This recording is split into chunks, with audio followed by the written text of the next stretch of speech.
बंधुओं, आज के समय में लोग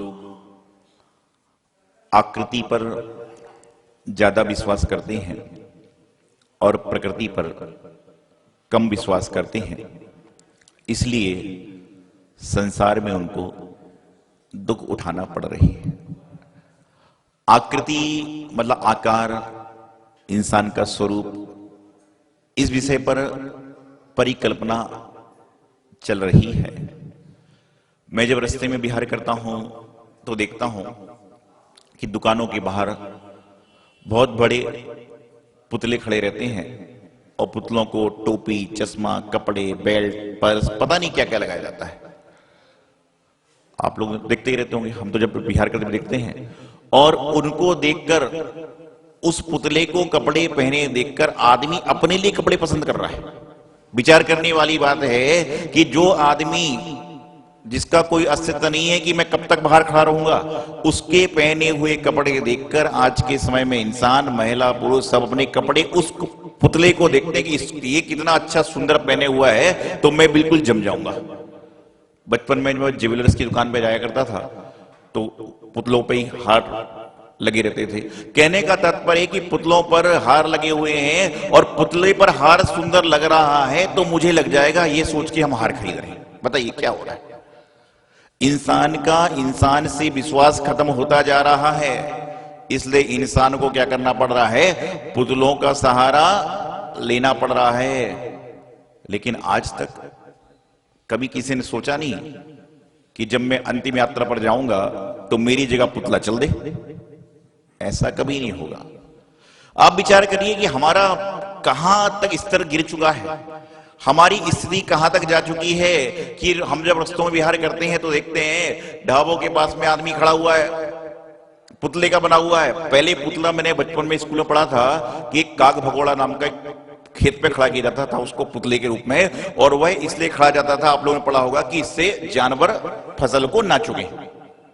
मतलब जानवर को भगाने के लिए पुतले को खड़ा किया जाता था, लेकिन आज इंसान को बुलाने के लिए पुतले को खड़ा किया जा रहा है।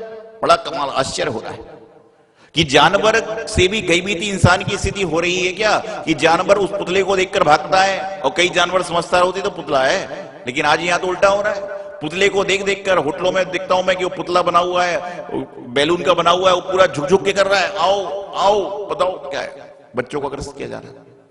संसार की स्थिति है कि जब हम लोग आकृति पर जीने लग जाते हैं, हम लोग विकृति में जीने लग जाते हैं, तो हमारी प्रकृति अपने आप छूट जाया करती है।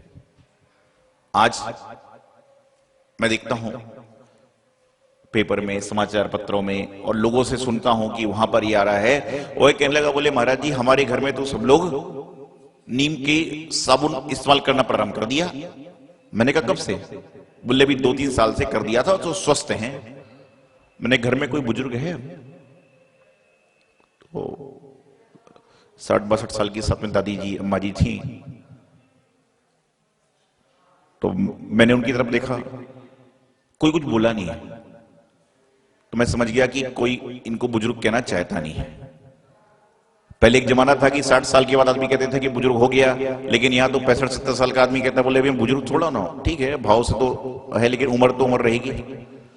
कहते ना, कितनी भी लिपस्टिक पाउडर लगा लो अपने चेहरे पर, कितना भी पाउडर लगा लो अपने चेहरे पर, उससे शरीर की सुंदरता तो बढ़ जाती है, लेकिन झुर्रियां दर्शा देती हैं कि तुम्हारी उम्र कितनी है।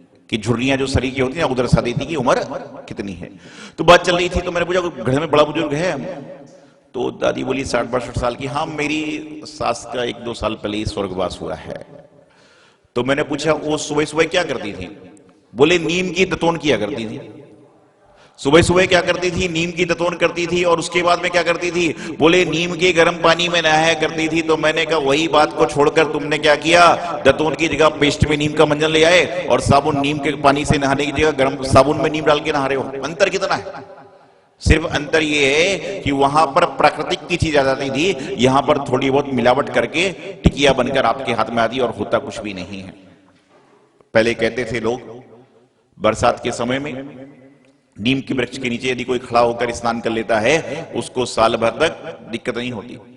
हम गुरुदेव के संग में थे तो मुझे याद पड़ता है, बहराइच नाम की जगह है उत्तर प्रदेश में, श्रावस्ती शंभुनाथ भगवान की जो कल्याणक भूमि है, वहां पर हम लोग गए। ठंड का समय था तो वहां पर एक सज्जन आए, जैन धर्म के धार्मिक थे। वह बोले, महाराज जी मैं चाहता हूं कि आपके संघ के साधुओं को साल में एक बार नीम को मिला के गुड़ के साथ गोली खाना चाहिए। तो मैंने कहा, महाराज जी इतनी कड़वी गोली कैसे खाएगा कोई आदमी? वो उन्होंने बोला कि ये मेरा एक्सपीरियंस है कि कोई व्यक्ति साल में 2 बार, 6-6 महीने 3 बार कोई नीम की बताई थी गोली यदि खा ले इस सीजन में तो उसको बुखार साल भर आता ही नहीं है। ऐसे आयुर्वेदिक नुस्खे होते हैं, बहुत सारी चीजें होती हैं। तो मैं आपको ले चल रहा हूं वापिस अपनी बात पर कि हम लोग जब आकृति में जीने लग जाते हैं, विकृति में जीने लग जाते हैं, तो हमारी प्रकृति की व्यवस्था खत्म हो जाती है। आप गर्मी से बचने के लिए तरह तरह के संसाधनों को इस्तेमाल कर रहे हो, तरह तरह की व्यवस्थाओं को इस्तेमाल कर रहे हो, लेकिन घूमने के लिए जाते जब ऐसी जगह जाते जहां पर हिल स्टेशन हो, क्यों हिल स्टेशन क्यों जाते हो? जब संसाधन सारा घर पे मौजूद है, कि आपको पता है कि संसाधन जो है ये बाहर की ठंडक लाएगा, लेकिन जो हिल स्टेशन है वो है अंतरंग की ठंडक को लाएगा। अभी हम लोग पिछले साल शिमला गए थे पंचला कराने दिसंबर में, तो मैंने वहां पूछा कि भाई यहाँ तो सब 5 स्टार होटल हैं, बड़े बोल रहे हैं। बोले, महाराज जी सब कुछ है, लेकिन यहाँ पर सिर्फ एसी देखने के लिए है कि एसी कैसा होता है, पंखा भी कोई जल्दी चालू नहीं करता वहां पर। हम लोग तो ठंड में बरसात में बर्फ देख के आए, सारी चीजें करके आए। तो मैं आपको बताना चाह रहा हूं कि हिल स्टेशन में क्यों जाता है आदमी? जो इसलिए जाता होता ना कि वहां पर जाकर गर्मी से निजात पालेंगे, लेकिन गर्मी को लाने वाले कौन? गर्मी को लाने वाले हम ही लोग। पेड़ को काटते जा रहे हैं, संसाधनों का इस्तेमाल करते जा रहे हैं, ये करते जा रहे हैं, और पेड़ की छाया को पाने के लिए हिल स्टेशन भाग रहे हैं। पहले के जमाने में घर के आसपास बाग बगीचे होते थे, उससे शुद्ध ऑक्सीजन निकलती थी, उससे हमारा शरीर स्वस्थ होता था, हमारी जलवायु स्वस्थ होती थी। तो मैं आपको बताना चाह रहा हूं कि इंसान की स्थिति क्या हो गई कि वह इंसान को आकृति को देखकर अपने कपड़े पसंद करना पड़ रहे हैं, इंसान को आकृति को देखकर ज्वेलरी पसंद करना पड़ रही है। ये तो अच्छा है कि होटलों में खाने वाला भी आकृति में नहीं बना हुआ है कि उसको खिलाने लग जाएं तो उसको देखकर लोग खाना पसंद करें। खाना तो अपने हाथ से ही पड़ेगा, काम सारे कोई भी कर लेगा, लेकिन खाने के लिए अपना हाथ चलाना पड़ेगा, बोलने के लिए अपनी जबान चलाना पड़ेगी, सब कुछ होगा। और मैंने तो आजकल ऐसा ऐसा चीज देखी हुई है, लोग दिखाते हैं संसाधनों के माध्यम से कि हम लोग कुछ बात बोलते हैं, वो बात बदल के सामने से फिर बोलने लग जाता है रिपीट में। तो ये सब क्या चल रहा है कि मतलब आप सोचिए कि हमें अपनी बात बुलवाने के लिए दूसरे का सहारा लेना पड़ रहा है। ये तो गनीमत है, मैं आपको बता रहा हूं कि अच्छा है कोई ऐसी तकलीफ नहीं आई कि कोई दूसरा खाए और इंसान का पेट भरने लग जाए। बोलते जरूर है कि तुमने खा लिया तो मेरा पेट भर गया, ये कहने में जरूर आता है कि तुमने खा लिया तो मेरा पेट भर गया, लेकिन आप सब अच्छे से जानते हो कि जो व्यक्ति मरता है वही स्वर्ग पहुंचता है। जीते जी स्वर्ग पहुंचने लगे तो क्या होगा? आप कहीं महफिल में बैठे हो और कोई जोर से बोल दे 3 स्वर्गवासी आ गए तो क्या होगा? फिर 3 स्वर्गवासी आ गए तो पता चले वो 3 आदमी आएंगे, सारा महफिल खाली, कि स्वर्ग से तो भूत आएंगे।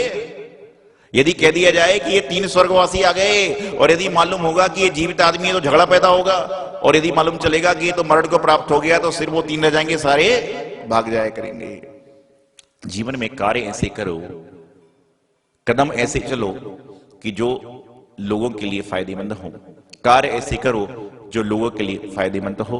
नहीं तो हम लोग क्या कर रहे हैं? विकृति। विकृति क्या है? विकृति और कुछ भी नहीं है।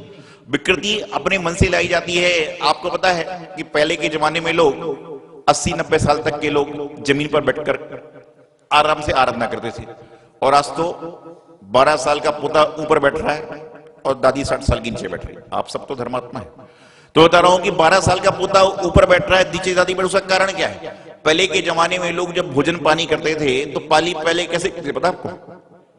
पहले के जमाने में जो लोग पानी पिया करते थे तो सिर को झुकाकर पीते थे, और आज के जमाने में लोग बोतल से, कभी देखा होगा आपने लोग क्या करते हैं? बोतल से पानी ऐसे पी रहे, तो क्या होगा? जब तुम ऐसे बैठने की आदत करोगे तो कमर जाएगी कहां?